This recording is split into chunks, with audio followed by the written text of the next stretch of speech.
Hello viewers, మరొక supreme court ఇచ్చిన judgement ఏంటిది అంటే, సో ఇదేమి ఇచ్చింది, రైట్ టు బీ ఫర్గెటన్ అంటే మర్చిపోయే హక్కు అనేది. So right to be forgotten a part of fundamental rights under article 21. So ఇది జీవించే హక్కులో ఒక భాగము, మర్చిపోవడం అనేది కూడా జీవించే హక్కులో ఒక భాగం అని మనకు సుప్రీంకోర్టు రీసెంట్గా కూడా జడ్జిమెంట్ ఇవ్వడం జరిగింది. దానికన్నా ముందే మనకు right to forgotten a part of fundamental right 2017లో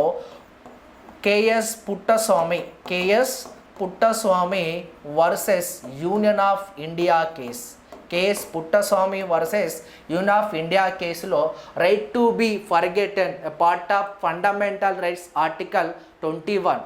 so ఇది ఆర్టికల్ 21 రైట్ టు ప్రైవసీ గురించి కూడా చెప్తుంది మనకు. Right to privacy a part of fundamental right. So ఈ పుట్టస్వామి కేసు ఏం చెప్పింది, మరి మర్చిపోవడం అనేది కూడా ప్రాథమిక హక్కులో ఒక భాగమే.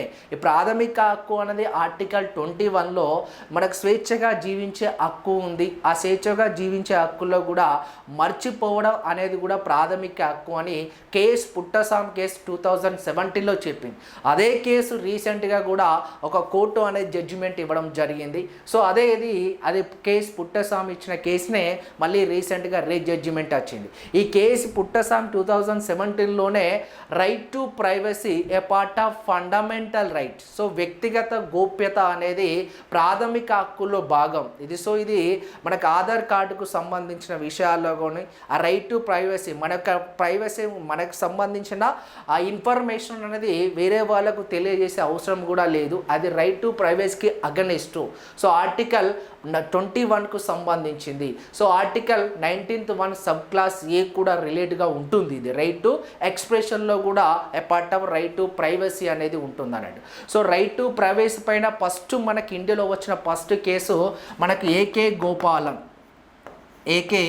Gopalan versus state of